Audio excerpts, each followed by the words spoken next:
Hello friends, welcome to back my YouTube channel home science study with Kavita. तो चलो आज का अपना ये शुरू करते हैं आगे। तो हमारा ये कहाँ तक हो चुका था? हमारा 21 क्वेश्चन हो चुका था।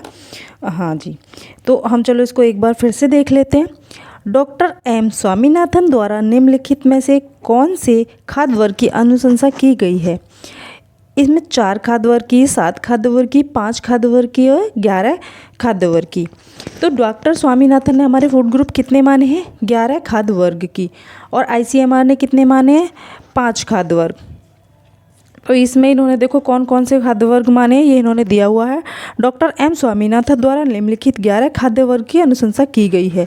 अनाज एवं ज्वार बाजरा, दालें, फलियां, गरियां और तिलहन, सब्जियां, फल, दूध एवं दूध से बने पदार्थ, अंडे, मांस, मछली तथा अन्य प्राणिज आहार, वसा एवं तेल, शक्कर एवं अन्य स्टारयुक्त आहार, मिर्च एवं मसाले। उसके बाद आता है हमारा नेक्स्ट क्वेश्चन। पौराणिक स्थिति का वर्गीकरण किया जाता है इस रूप में: अच्छी और बुरी, कुपोषित और अतिपोषित, अपर्याप्त और पर्याप्त, अनुकूलतम और अल्पतम। कि अपर्याप्त और पर्याप्त ये भी नहीं होगा, कुपोषित अतिपोषित ये दोनों एक ही चीज़ हो गई, अच्छी और बुरी ये भी नहीं होता। तो इसमें होगा हमारा अनुकूलतम और अल्पतम। अल्पतम का मतलब भी अति पोषण, अतिपोषित, अनुकूलतम और अल्पतम इसका आंसर होएगा। तो जैसे कि पोषण की स्थिति का आकलन 4 तरीकों से किया जाता है, ये बताया था कल। एंथ्रोपोमेट्रिक विधि, जैव रासायनिक विधि, नैदानिक आहार विधियाँ। लेकिन इसमें हमारी जैसे पौराणिक स्थिति का वर्गीकरण पूछा है, तो ये किस में ज़्यादा होता है? बच्चों में कुपोषण की जो संभावना होती है वो सबसे ज़्यादा अधिक होती है। ये वृद्धि को, शारीरिक भार एवं लंबाई की माप सबको क्या करता है? बच्ची को प्रभावित करता है। पर जो हमारा कुपोषण होता है उसको अनुकूलतम और पोषण, अनुकूलतम मतलब कि एक अच्छा पोषण जो कि पर्याप्त मात्रा में, जिसका अनुपात दोनों मतलब अनुपात प्रोटीन, कार्बोहाइड्रेट, सारे न्यूट्रिएंट्स हो, उसको हम अनुकूलतम पोषण। और अल्प पोषण जिसमें हमारे प्रोटीन, कार्बोहाइड्रेट या आदि न्यूट्रिएंट्स की कमी होती है उसको अल्प पोषण या अल्पतम बोलते हैं, अल्पतम या अति पोषित। नेक्स्ट आता है हमारा, आपको दिखाई दे रहा है ना सही से? नेक्स्ट आता है हमारा, देखो चलो इसकी ये देख लेते हैं। मुख्य रूप से पोषण की स्थितियाँ 3 प्रकार की होती है: उत्तम पोषण, अनुकूलतम पोषण, अपर्याप्त पोषण। अल्पतम पोषण अपनी विशेष आवश्यकता के पोषक तत्व उचित अनुपात में व्यक्ति को प्राप्त होते हैं, तो पोषण की वैसी स्थिति उत्तम पोषण कहलाती है। अब हमारे यहाँ पे जो कुपोषण हो देखने को ज़्यादा मिलता है वो कुपोषण यानी जो गरीब परिवार होते हैं या अविकसित जो होते हैं उनमें पोषण ज़्यादा देखने को मिलता है, या गर्भवती माताओं में कुपोषण की स्थिति ज़्यादा देखने को मिलती है। 70 से 80% बच्चों और गर्भवती स्त्रियों में कुपोषण पाया जाता है भारत में। नेक्स्ट क्वेश्चन, किण्वन से क्या बढ़ता है? तो किण्वन से पाचनशीलता बढ़ती है हमारी। किसी भी चीज़ को हम फर्मेंटेट करके खाते हैं, बनाते हैं, तो उससे क्या होता है? वो आसानी से हमारा पच जाता है। जैसे हम इडली वगैरह ये बनाते हैं तो ये हमारा बहुत ही पौष्टिक एक भोजन माना जाता है, और इसमें कई चीज़ें जैसे विटामिन सी आदि अपने आप ही उत्पन्न हो जाते हैं, और ये हमारे पाचनशीलता के लिए एक अच्छा रहता है। किण्वन एक जैव रासायनिक क्रिया है जिसमें जटिल कार्बनिक यौगिक का सूक्ष्म जीवों द्वारा ऑक्सीजन की अनुपस्थिति में सरल कार्बनिक यौगिकों में विघटन हो जाता है। किण्वन से पाचनशीलता बढ़ती है।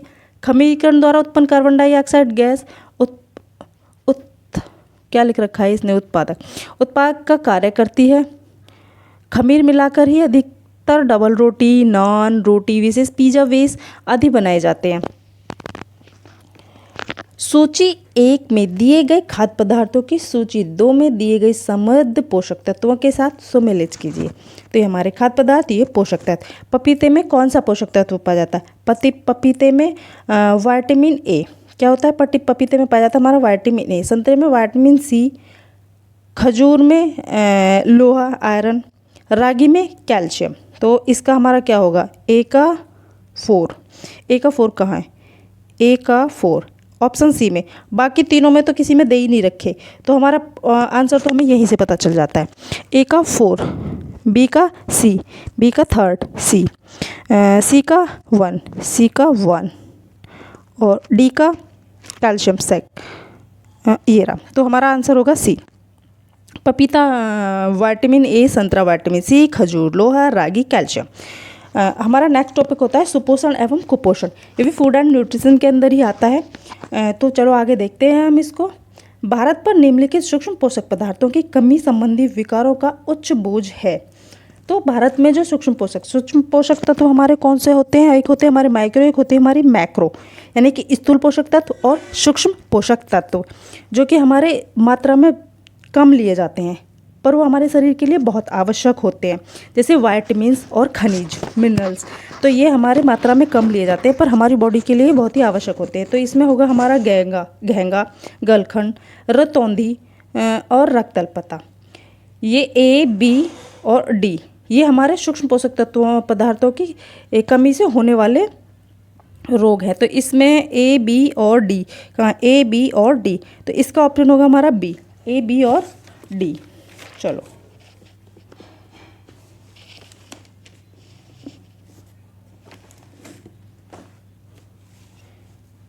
तो हम अपनी इसको आगे बढ़ाते हैं। नेक्स्ट क्वेश्चन,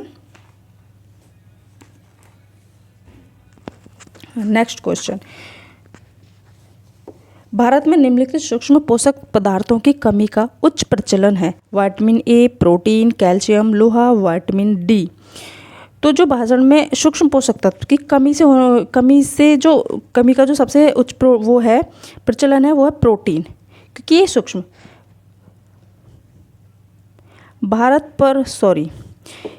इसमें दे रखा है सूक्ष्म पोषक तत्वों पदार्थों की कमी का उच्च प्रचलन है।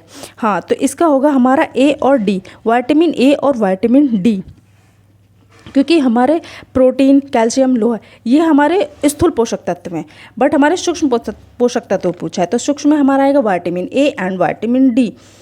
तो हमारा ए और डी, तो हमारा ऑप्शन इसका आंसर होगा बी। भारत पर विटामिन ए, लोहा तत्व और फॉलिक एसिड जनित सूक्ष्म पोषक पदार्थों का उच्च प्रचलन है। कुपोषण मानव शरीर में विभिन्न रक्षा प्रणालियों पर विपरीत प्रभाव डालता है। बिल्कुल, तो देखिए प्रतिजैवी निर्माण, ऊतक अखंडता, फैगोसाइटिक क्रिया, तो ये इसका होगा उपयुक्त सभी, क्योंकि जो हमारा कुपोषण होता है वो हमारी इन सारी चीज़ों पर प्रभाव डालता है। हमारी प्रतिजैवी क्रिया यानी कि एंटीबॉडीज़ जो हमारी बनती है, हमारी इम्यूनिटी होती है उस पर प्रभाव डालता है, हमारे फैगोसाइट्स पर प्रभाव, ऊतक अखंडता यानी कि हमारे जो टिश्यूज को तोड़ने लगता है वो बन नहीं पाते हैं। तो जो कुपोषण है वो हमारे इन सभी पर प्रभाव डालता है। प्रतिजैवी निर्माण, एंटीबॉडी फॉर्मेंटेशन, फैगोसाइटिक क्रियाएं, फैगोसाइटिक एक्टिविटी, ऊतक अखंडता, टिश्यू इंटीग्रिटी आदि कुपोषण मालन्यूट्रिएंट्स मानव शरीर में विभिन्न रक्षा प्रणालियों पर विपरीत प्रभाव डालता है। कुपोषण अवस्था को उस अवस्था को कहा जाता है जब मनुष्य को उसकी शारीरिक आवश्यकताओं के अनुकूलतम उपयुक्त मात्रा में सभी पौष्टिक तत्व नहीं मिलते अथवा कोई तत्व असफलता से अधिक या कम मिलते हैं। इस कारण मनुष्य की शारीरिक वृद्धि, समुचित विकास तथा कार्यक्षमता पर बुरा प्रभाव पड़ता है। यह मुख्यतः समाज के निम्न वर्गों में पाया जाता है। निम्न में से कौन बच्चों में पीईएम का कारण है? तो सबसे पहले तो देखिए पीईएम क्या होता है। पीईएम होता है हमारा protein calorie malnutrients. P protein, E energy, M malnutrients. PEM तो प्रोटीन, एनर्जी, मालन्यूट्रिएंट्स। तो इसमें मातृ कुपोषण, गरीबी, तनाव, गलत स्तन, देखो है तो ये सारे, पर इसमें से जो हमारा मुख्य है वो तनाव, क्योंकि तनाव से हमारी सारी चीज़ें उत्पन्न होती हैं। देखो और लेकिन जो हमारा पीईएम है बच्चों में प्रोटीन कैलोरियम मालन्यूट्रिशन, प्रोटीन कैलोरी कुपोषण। तो हाँ चलो हम इसकी फुल फॉर्म मैंने बता दी है, आगे देखते हैं। भारत में पोषक तत्व की कमी से सर्वाधिक रूप में पाई जाने वाली बीमारी है ऊर्जा प्रोटीन कुपोषण, कैल्शियम की कमी, फास्फोरस की कमी, विटामिन सी की कमी। पोषक तत्व की सर्वाधिकता से यानी कि अधिकता से होने वाली बीमारी, तो सर्वाधिक रूप से मतलब कि कौन से पोषक तत्व है जिसमें ज़्यादा अत्यधिक बीमारियां पाई जाती हैं भारत में, तो ये हमारा ऊर्जा प्रोटीन कुपोषण, ऊर्जा प्रोटीन कुपोषण। भारत में पोषक तत्व की कमी से सर्वाधिक रूप से पाई जाने वाली बीमारी ऊर्जा प्रोटीन कुपोषण है। शरीर के लिए आवश्यक संतुलन आहार लंबे समय तक ना मिलना ही कुपोषण कहलाता है। यह बच्चों तथा महिलाओं में ज़्यादा होता है। चलो आगे देखते हैं। हम मतलब हर किसी का सॉल्यूशन नहीं देखेंगे, जिनको हमका डायरेक्ट आंसर सही से पता है कि हाँ यही होना है, क्योंकि ऐसे तो फिर बहुत टाइम लग जाएगा और हमको ये पूरी बुक 50 दिन में कंप्लीट करनी है। तो जहाँ मेरे को लगेगा कि यहाँ पे सॉल्यूशन देना है तो वहाँ मैं बता दूँगी, पर हम ऐसे ही इसको आगे देखते चलेंगे। फिर हमारा नेक्स्ट आता है सूची 1 में दिए गए लक्षणों का सूची 2 में दिए गई बीमारी से मिलान कीजिए। तो इसमें हमारी यहाँ पे इसके लक्षण हैं, यहाँ पे हमारी बीमारियाँ एस्टिएटोरिया। एस्टिएटोरिया हमारी क्या है? कुअवशोषण। इसका क्या होएगा? कुअवशोषण। न्यूरोसाइकेट्रिक होती है हमारी हेपेटिक इंसेफेलोपैथी। कहाँ पे ये 1 साइकेट्रिक हेपेटिक इंसेफेलोपैथी। फिर हमारा मूत्र में प्रोटीन की अधिक क्षति, तो मूत्र में प्रोटीन की अधिक क्षति ये होगा हमारा नेफ्रोटिक लक्षण। प्लेटलेट एकत्रितकरण, तो ये CVD, इसका क्या होगा? CVD। तो इसमें हमारा देखते हैं हम कौन सा। ए का था हमारा 4, ए का 4 ये रहा। ए का 4 न्यूरोसाइकेट्रिक हेपेटिक एन्सेफेलोपैथी। बी का 1 कहाँ गए हम यहाँ पे? हाँ सॉरी बी का 1 ये रहा बी। ए का 4, बी का 1, सी का 5 एंड डी का 2। तो ये हमारा बी ऑप्शन, तो इसका हमारा बी ऑप्शन सही होगा। फिर हम नेक्स्ट क्वेश्चन पर चलते हैं। सूची 1 में दिए गए पोषण मूल्यांकन विधियों का सूची 2 में दिए मापन उपकरणों से मिलान करें। पोषण मूल्यांकन विधियाँ ये हैं उपकरण: आहार सर्वेक्षण, मानव मिति, जैव रासायनिक, रोग विषयक। तो इसमें आहार सर्वेक्षण होगा हमारा FFQ ये रहा FFQ। मानव मिति MUAC। जीव रासायनिक HB हीमोग्लोबिन। रोग विषयक वीटोस्पाट, क्या होगा इसका? वीटोस्पाट। तो हमारा इसमें हमारा कौन सा बनेगा? इसमें हमारा बनेगा आहार सर्वेक्षण का है FFQ ए का थर्ड फर्स्ट में भी दे रखा है और डी में भी दे रखा है। तो इनमें से देखते कौन सा होता है। मानव मिति MUAC, तो इसका 5th, बी का 5th ये रहा। इसमें हमारा दे रखा ए का 3rd, बी का 5th, सी का 1 HB और रोग विषयक वीटोस्पाट 2। तो इसका ऑप्शन नंबर होगा हमारा डी। चलो अब हम आगे देखते हैं।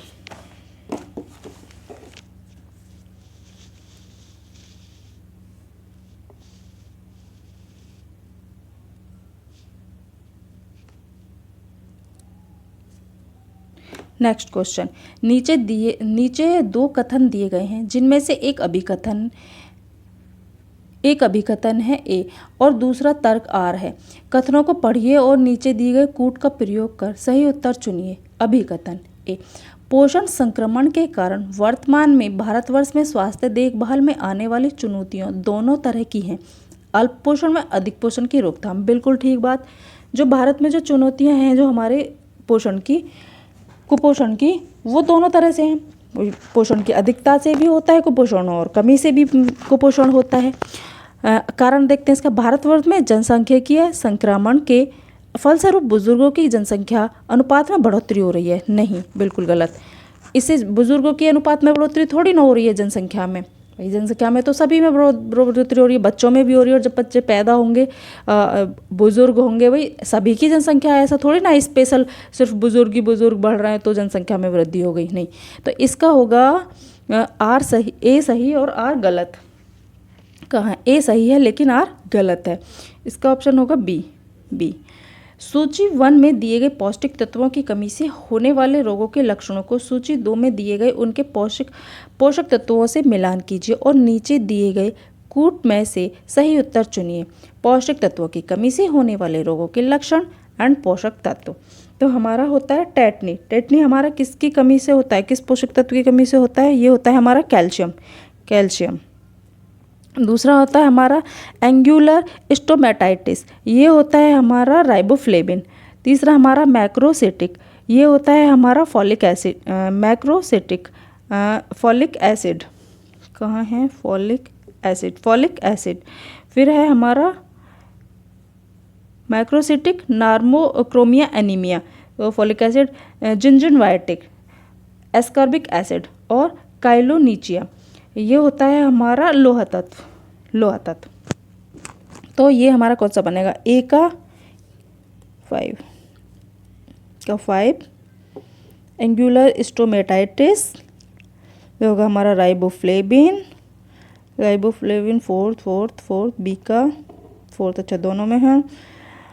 मैक्रोसिटिक नार्मोक्रोमिक एनीमिया, ये होगा हमारा फॉलिक एसिड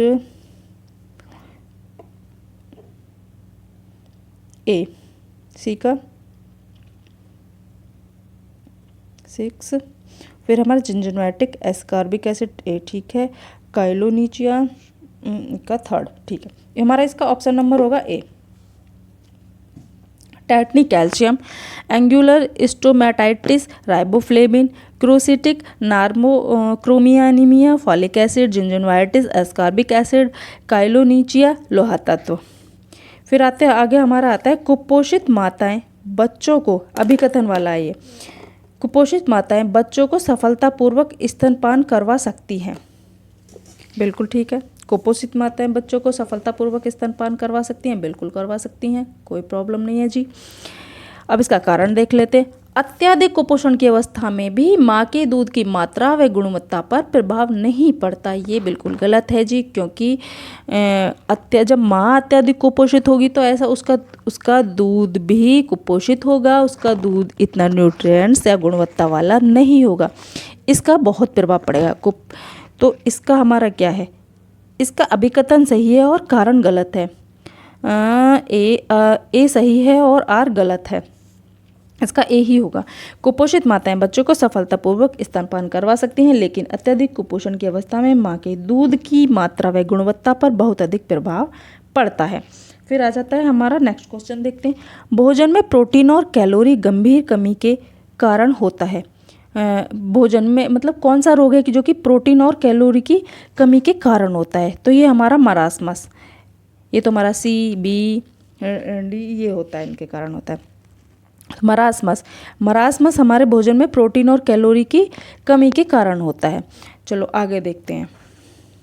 इसका ये दे रखा है, मरासमस भोजन में प्रोटीन और कैलोरी की गंभीर कमी के कारण होता है। यह रोग अधिकांश निर्धन वर्ग बच्चों में व आहार में न केवल प्रोटीन की कमी अपितु ऊर्जा की भी अभाव के कारण होता है।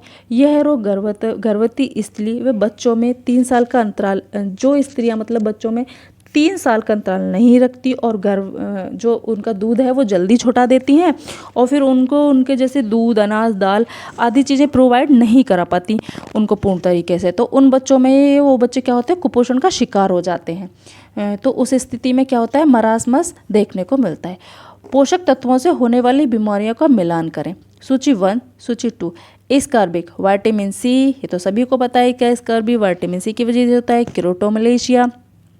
क्रोटोमलेशिया विटामिन ए की कमी से होता है। एंगुलर स्टेमोटाइटिस, ये होता है राइबोफ्लेविन।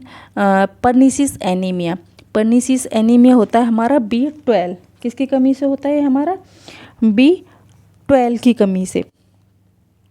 तो जो हमारा पर्निसिस एनीमिया होता है, ये आमाशय में एक इंट्रिनिसिक फैक्टर उपस्थित होता है, ये B12 का अवशोषण करता है। कौन?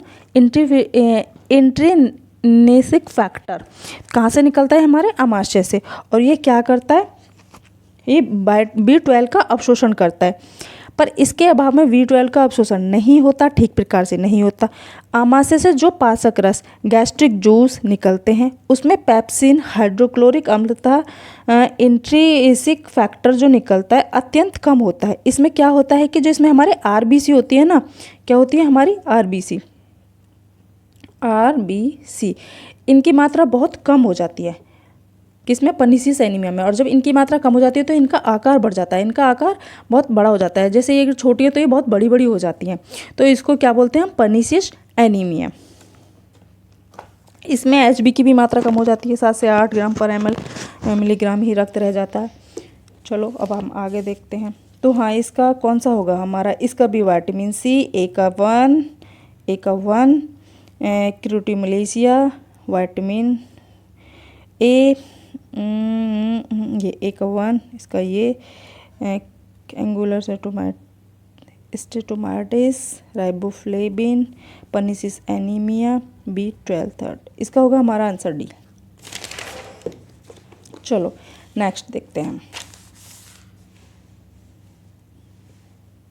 देखिए फ्रेंड्स, ये वीडियो थोड़ा सा हमारा बड़ा हो जाएगा, थोड़ा सा लंबा वीडियो होगा, पर हमको ये तो इतना डेली करना ही होगा, कम से कम 20 से 30 मिनट की क्लास करनी ही होगी, क्योंकि ये हमारा चैलेंज हमको 50 डेज़ में पूरा करना है और ये हमको पूरी बुक कंप्लीट करनी है 50 डेज़ में। अगर हम इसको कम से कम 5 से 6 या 7 पेज डेली नहीं करेंगे तो ये हमारी कंप्लीट नहीं हो पाएगी। तो इसलिए प्लीज़ आप इसको पूरा देखिए और एक तरफ से आप इस बुक को कंप्लीट करिए, फिर आप देखना कि आपके एग्ज़ाम में कितनी हेल्प होगी इससे। चलो जी नेक्स्ट क्वेश्चन देखते हैं। जब बच्चों की वृद्धि तीव्रता से बाधित हो, उसके शरीर पर कम उपचार वसा और मांसपेशियां होती हैं, ऐसी स्थिति को कहते हैं सूखा रोग। जब वसा की और उपचार वसा की कमी होगी तो हम उसको क्या कहते हैं, मांसपेशियों में, तो उसको सूखा रोग ही बोलेंगे। सूखा रोग मरासमस, जब बालक के आहार में प्रोटीन एवं ऊर्जा दोनों की ही कमी हो जाती है तो सूखा रोग हो जाता है। यह रोग 6 माह से लेकर 18 माह के शिशु को होता है। 4 वर्ष के बच्चों में भी यह पाया जाता है। लक्षण, सूजन बिल्कुल नहीं होती, वजन अत्यधिक कम हो जाता है, शिशु की लंबाई में वृद्धि नहीं होती, शिशु अधिक उम्र का दिखाई देता है। उच्च प्रोटीन आहार दिया जाता है। उच्च प्रोटीन आहार दिया जाता है कुपोषण की दिशा में। देखो, मोटापे की दिशा में नहीं, उच्च रक्तचाप की दिशा में, अल्पता की दिशा में नहीं, इसमें सबसे मेन होगा कुपोषण की दिशा में। उच्च आहार दिया जाता है कुपोषण की दिशा में। तो चलो ये आप कुपोषण की दिशा में, यह पोषण की वह स्थिति है जिसके कारण व्यक्ति के स्वास्थ्य में गिरावट आने लगती है। यह एक से अधिक तत्वों की कमी या अधिकता से होता है, जिसके कारण व्यक्ति रोगग्रस्त हो जाता है। लक्षण, लंबाई एवं वजन में कमी, नींद का कम आना, भूख कम लगना आदि। मरासमस रोग होता है वसा की कमी से, प्रोटीन की अधिकता से, प्रोटीन की कमी से, वसा की अधिकता से। तो इसका होगा प्रोटीन की कमी से। मरासमस पूछा है इसने, किससे होगा, प्रोटीन की कमी से। मरासमस रोग आहार में प्रोटीन की कमी के कारण उत्पन्न होता है। यह सामान्यतः छोटे बच्चों में अधिक पाया जाता है। इस रोग में पीड़ित की शारीरिक वृद्धि रुक जाती है तथा सामान्य से कम ताप, कमजोर मांसपेशियां तथा पेट का सिकुड़ना आदि लक्षण प्रकट होते हैं। कम प्रोटीन युक्त आहार की आवश्यकता नहीं होती। क्या पूछ रहा है, नहीं होती, इस पे मैन फोकस करना है। कम प्रोटीन युक्त आहार की आवश्यकता किस में नहीं होती, कुपोषण। देखिए अब कैसे नहीं होती। हाँ, अगर देखो कुपोषण होगा तो हमें अधिक प्रोटीन की आवश्यकता होगी ना, कम प्रोटीन की आवश्यकता थोड़ी ना होगी। तो वो पूछ रहा है कम प्रोटीन युक्त आहार की आवश्यकता नहीं होती, तो हमारे कुपोषण में नहीं होती, क्योंकि हमको अधिक लेना है, कम थोड़ी ना लेना है। कम लेंगे तो कुपोषित तो हम हैं ही ज़्यादा और कुपोषण का शिकार ही हो रहा है। शरीर के लिए आवश्यक संतुलित आहार लंबे समय तक ना मिलना ही कुपोषण कहलाता है। कुपोषण के कारण बच्चों तथा महिलाओं में रोग प्रतिरोधक क्षमता कम हो जाती है, जिससे वह आसानी से कई बीमारियों के शिकार बन जाते हैं। कुपोषण से पीड़ित व्यक्ति को प्रोटीन युक्त संतुलित आहार लेने की सलाह दी जाती है, जबकि पीलिया, हेपेटाइटिस तथा वायरल फीवर में प्रोटीन युक्त आहार की आवश्यकता ना के बराबर होती है। त्वचा झुर्रियाँ युक्त एवं उसका रंग पीला होना लक्षण प्रदर्शित करता है। कुपोषण का, अल्पोषण का, गरिष्ठ भोजन का कोई नहीं। तो देखिए, झुर्रियाँ युक्त रंग या पीलापन लक्षण किसका प्रदर्शित करता है, हमारे कुपोषण का।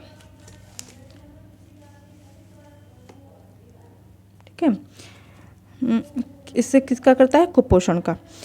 त्वचा का झुर्रियाँ युक्त एवं उसका रंग पीला होना कुपोषण का लक्षण प्रदर्शित करता है। जब शरीर को भोजन द्वारा सभी पोषक तत्व नहीं प्राप्त हो पाते तब वह शारीरिक अवस्था कुपोषण कहलाती है। शरीर के लिए निर्धारित मात्रा में कम पोषण तत्वों का मिलना अल्प पोषण तथा आवश्यकता से अधिक मिलना अति पोषक कहलाता है।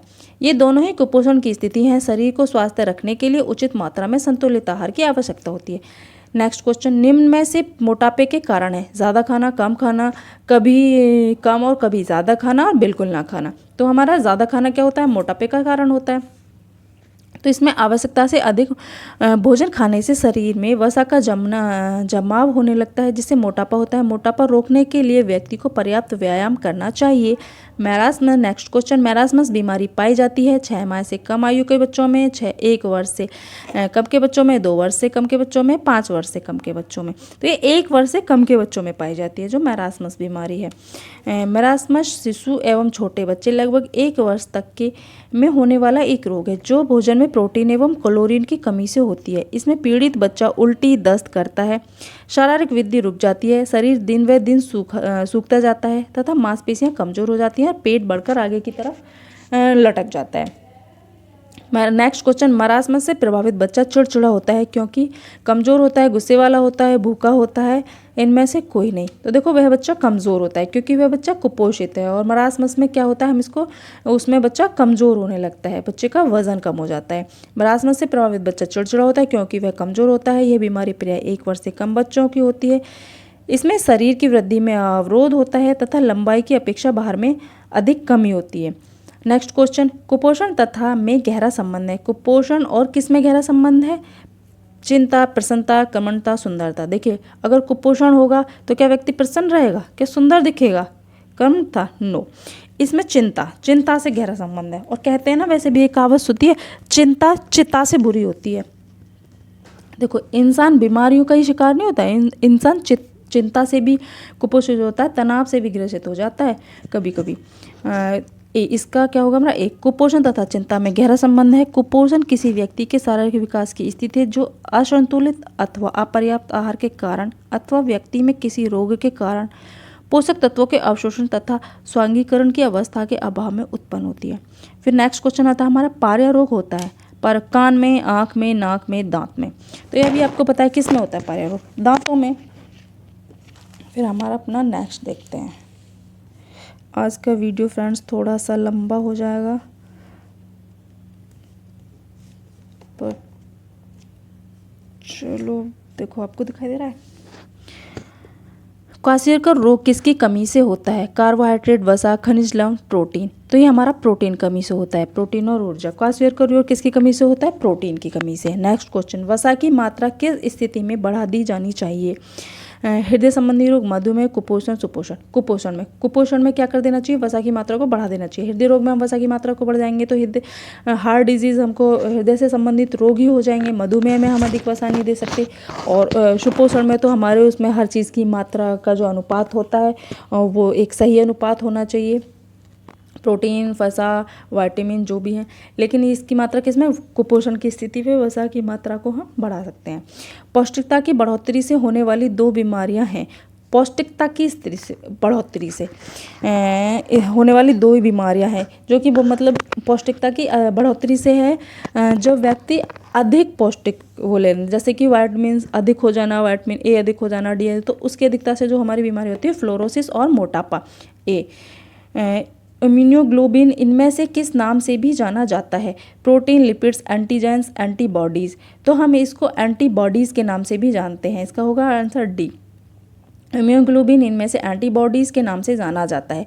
शरीर में पोषक तत्वों की कमी व अधिकता से अभिप्राय है अधिक पोषण, कुपोषण, न्यून पोषण, बीमारी।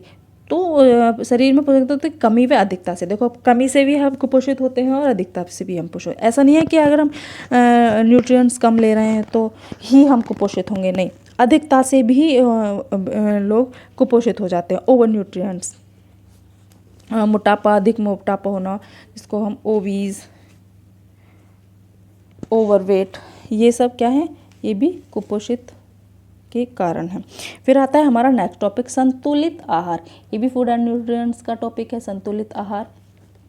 तो इसमें सूची 1 में दिए गए परीक्षण सामग्री की सूची 2 में दिए गए भोजन बनाने के उपकरण के साथ सम्मिलित कीजिए। परीक्षण सामग्री, भोजन बनाने का उपकरण। तो इसमें हमारा बेंजोइक अम्ल, बेंजोइक हमारे किसके लिए हम यूज करते हैं? बेंजोइक जैम एवं जेली के लिए। किसके लिए? जैम व जेली के लिए। सल्फर डाइऑक्साइड, सूखी गई सब्जियां, नियासिन, चीज़, एसिटिक अम्ल, चटनी, एसिटिक अम्ल चटनी, सोडियम नाइट्रिक कहाँ गया, सोडिक नाइट्रेट, संसाधित गोश्त। तो इसमें हमारा बेंजोइक अम्ल, ए का जैम व जेली, ए का ये रहा जैम व jelly. Sulphur dioxide, sulphur dioxide है हमारा कहाँ पे गया, सूखी सब्जियाँ, थर्ड ये रहा बी में दे रखा हमारा, बी का थर्ड नाइसिन चीज़, सी का 1 एसिटिक अम्ल चटनी, डी का सेकेंड एसिटिक अम्ल चटनी सोडियम नाइट्रेट संसाधित गोश्त, ई का 5, ई का 4 सॉरी संसाधित गोश्त ये रहा। तो ये हमारा होगा ऑप्शन बी। बेंजोइक अम्ल, जेम व जेली, सल्फर डाइऑक्साइड सूखी गई सब्जियां, नाइसिन चीज़, एसिटिक अम्ल चटनी, सोडियम नाइट्रेट संसाधित गोश्त। नेक्स्ट क्वेश्चन, साइनोजेन, साइनोजेन रासायनिक सूत्र के साथ एक रासायनिक यौगिक है। क्या है, साइनोजेनिक रासायनिक सूत्र डैश के साथ एक रासायनिक यौगिक है, C4N4, CN2, CN4, C1N1। तो ये होगा हमारा C4N4। संयोजिक रासायनिक सूत्र फॉर्मूला है हमारा C4N4 के साथ एक रासायनिक यौगिक है, केमिकल का फॉर्मूला। हमें संतुलित आहार लेना चाहिए क्योंकि वह स्वादिष्ट होता है, इससे स्वास्थ्य ठीक रहता है, इसमें आहार संबंधी समस्त आवश्यकताएं पूरी हो जाती हैं, इससे सौंदर्य में वृद्धि होती है। तो इसका हमारा क्या होगा, इससे आहार संबंधी समस्त आवश्यकताएं पूरी हो जाती हैं। इसका होगा हमारा ऑप्शन नंबर सी। हमें संतुलित आहार लेना चाहिए क्योंकि हमारे स्वास्थ्य के लिए वही भोजन लाभदायक है जिसमें कार्बोहाइड्रेट, वसा, खनिज लवण, विटामिन तथा प्रोटीन का उचित मात्रा में सम्मिश्रण हो, जिससे हमारे आहार संबंधी समस्त आवश्यकताएं पूरी हो। अंतर्राष्ट्रीय स्तर पर संयुक्त राष्ट्र संघ की संस्था विश्व स्वास्थ्य संगठन WHO पोषण तत्वों तथा ऊर्जा के मानक को निर्धारित करती है। तो हेलो फ्रेंड्स, आज हम इतने ही क्वेश्चन रखेंगे और आज हम इस वीडियो को यहीं पर समाप्त करते हैं। आई होप कि ये वीडियो आपको बहुत बहुत पसंद आएगी और आपके एग्ज़ाम में बहुत हेल्प करेगी। एक बार आप इस वीडियो को शुरू से और लास्ट तक देखना और सारी वीडियोस देखना और फिर बताना कि हेल्प हुई या नहीं हुई कोई भी एग्ज़ाम देके। देखो, जो इसमें नेट, PGT, TGT सबके एग्जाम के क्वेश्चन मिक्स हैं और जो हमारे इसमें नेट के देख के हम नेट के भी सॉल्व करेंगे ना, तो क्या होता है उनमें से हमारे 1 लाइनर क्वेश्चंस को उठा के और हमारे TGT, PGT के एग्जाम्स में रख दिए जाते हैं और LT में तो सेम टू सेम ही रख दिए जाते हैं। LT में तो ये नेट के लेवल तक का एग्ज़ाम पेपर दे देते हैं। तो आज की वीडियो को हम यही ख़त्म करते हैं। Okay, bye bye, thank you.